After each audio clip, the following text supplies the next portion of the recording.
Isaiah chapter 60 verse 22. మీలో ఒంటరి అయినవాడు 1000 మంది అగును, ఎన్నిక లేనివాడు బలమైన జనమగును. ఒంటరి వాడికి అంత బలం ఎక్కడైనా ఇచ్చాడా దేవుడు? అవును, ఇది వాగ్దానమే కాదు, నిజంగా ఎక్కడైనా జరిగిందా? మీరు సంసోన్ అనే వ్యక్తి ఒంటరివాడిగా తాళ్లతో కట్టబడి ఉన్నాడు. ఈ was bounded with the ropes. అతను బంధకాలు ఉన్నారు. అతని మీద పడి అతన్ని చంపడానికి ఆయుధాలతో, పొదునైన ఆయుధాలతో, ద షార్ప్ వెపన్స్తో వస్తున్నారు అతని శత్రువులందరూ. పిచ్చి కేకలు వేస్తూ వస్తున్నారు. ఇతనైతే తాళ్లతో కట్టబడ్డాడు. కాళ్ళు కట్టబడ్డాయి, చేతులు కూడా కట్టబడ్డాయి. పారిపోవడానికి అవకాశం లేదు. శత్రువులు మీదకు వస్తున్నా తప్పించుకోవడానికి అవకాశం లేదు. కంటి ముందు చూస్తున్నాడు, శత్రువులు పిచ్చి కేకలు వేస్తూ వచ్చేస్తున్నారు. ఎవరి మీద కంటే ఇతని మీద పడబోతున్నారు. ఆయుధాలతో వస్తున్నారు. తన దగ్గర ఆయుధం లేకపోగా చేతులు బంధించబడ్డాయి, కాళ్ళు బంధించబడ్డాయి. లేచి పరిగెత్తి పారిపోలేడు. శత్రువులు తన మీదకి వస్తున్నారు చూస్తూ కూడా నిస్సహాయ స్థితిలో ఉన్నాడు. ఒకవేళ మీ సమస్యలు మీ మీద ఒక శత్రువులాగా పరిగెత్తుకుంటూ వస్తుంటే, అయ్యో నేనేం చేయలేకపోతున్నాను, నా వల్ల కావట్లేదు, 1000 మంది వల్లే ఒక శత్రువుల వల్లే లేచి అనేక మంది నిమ్మే పడుతున్నప్పుడు నా శక్తి చాలదే, నా బలం చాలదుగా, వీళ్ళు నేను ఎలా జయిస్తాను, నా వల్ల కాదు, నేనేమి అప్పు బాధలతో బంధించబడ్డాను, వీటిలో నుండి నేను బయటపడలేకపోతున్నాను. ఆ రోజు సంసోను తాళ్లతో బంధించబడ్డాడు. నీవు ఈరోజు నీ పరిస్థితులను బంధించాయేమో, నీకున్న స్థితిగతులను బంధించాయేమో. కొందరిని వ్యాధి రోగాలు బంధిస్తే, కొందరిని ఆర్థిక సమస్యలు బంధించాయి, మరికొందరిని శోధన, బాధలు, శ్రమలు అన్ని బంధించేశాయి. మరికొందరిని అనుకోకుండా మీరు తీసుకున్న తప్పుడు నిర్ణయాలు మిమ్మల్ని బంధించేశాయి. ఆ నిర్ణయాలు మీరు తీసుకోకుండా ఉండాల్సిందే, కానీ గతించిపోయింది. ఆ నిర్ణయాల వల్ల మీరు బంధించబడ్డారు. ఆ బంధకాల నుండి బయటపడలేకపోతున్నావు. నీ మీదకి వస్తున్న వాళ్ళని తప్పించుకోలేకపోతున్నావు, నీకున్న బంధకాలను విడిపించుకోలేకపోతున్నావు. మరి సంసోనుకు జరిగిన విషయం నీకు జరగాలని, సంసోనుకి విడుదల ఇచ్చిన దేవుడు నీకు విడుదల ఇవ్వగలరని నమ్ముచున్నట్లయితే దేవునికి స్తోత్రం చెప్పగలరా? న్యాయాధిపతుల గ్రంథము 15వ అధ్యాయం 14-15 వచనాల్లో కానీ, 16వ అధ్యాయం 15-16 వచనాల్లో కానీ మనం చదువుతున్నప్పుడు అతనికి జరిగిన విజయాల గురించి చాలా ఉంటాయి. 14వ అధ్యాయం, 15వ అధ్యాయం, 16వ అధ్యాయంలో అతని మీద శత్రువులు దాడి చేయడానికి వచ్చినప్పుడు యెహోవా ఆత్మ అతని మీదకి బలముగా దిగి వచ్చినందున చేతులు కట్టబడే తాళ్ళు తెగవతలు పడ్డాయంట.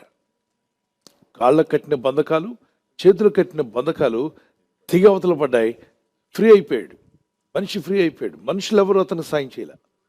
ఏ నరమాత్రుడు అతని ఎద్దుకు రాలా. తన బంధుమిత్రులు చూస్తున్న దగ్గరికి రాలా. అతను కదలలేని పరిస్థితుల్లో యెహోవా ఆత్మ అతని మీదకి బలంగా దిగి వచ్చను. కట్లు తెగవతలు పడ్డాయి. లేచి ఆ 1000 మంది శత్రువులను జయించగలిగాడు. 15-14 యెహోవా ఆత్మ అన్న మాట మీరు గుర్తుపెట్టుకోండి. అతను ఆ స్థితిలో ఎక్కడున్నాడంటే, ఏ పరిస్థితుల్లో ఉన్నాడంటే బంధించబడి ఉన్నాడు. అయితే ఈ బంధకాల నుండి విడిపించడానికి ఎవరు వచ్చి సాయం చేశారు? యెహోవా ఆత్మ అతని మీదకి బలముగా వచ్చినందున అతని చేతులకు కట్టబడిన తాళ్ళు అగ్ని చేత కాల్చబడిన జనపనారు వలె అయింది. అంటే అగ్నితో జనపనారు కాల్స్తే ఏమవుతుంది చెప్పండి? కానీ బుడిదైపోద్ది, వదిలేస్తుంది. అయితే ఇక్కడ మంట రాలేదు కానీ తెగవతలు పడ్డాయి. తర్వాత సంఖ్యలతో కూడా కట్టారు. తాళ్ళు సంఖ్యలతో కట్టారు. అక్కడ తాళ్ళు తెగిపోయాయి, సంఖ్యలు కూడా తెగిపోయాయి. ముందేది తెగిపోతుంది? తాళ్ళు తెగితే చాలు అనుకుంటాం, మరి సంఖ్యలు తెగవద్దా?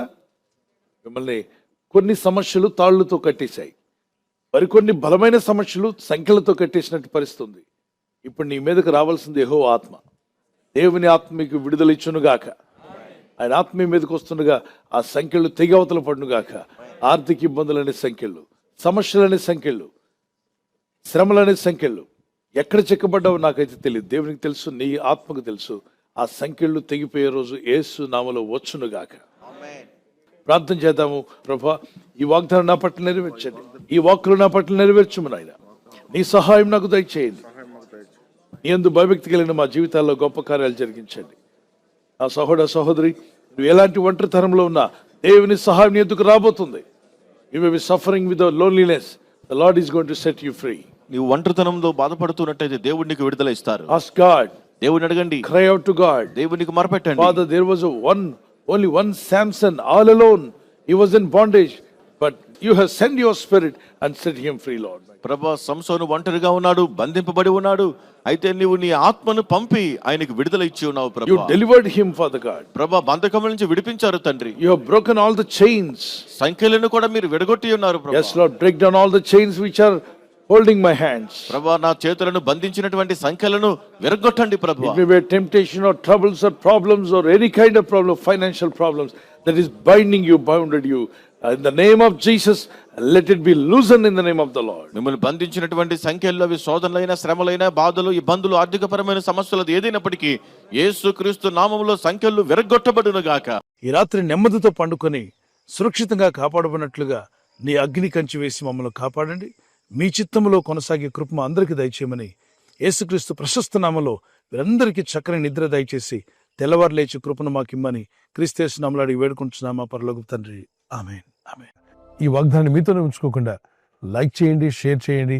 అనేకులు ఈ యొక్క ఛానల్ సబ్స్క్రైబ్ చేసుకోమని తెలియపరచండి. సబ్స్క్రైబ్ చేయని వారు కూడా సబ్స్క్రైబ్ చేయండి. Good night. God bless you.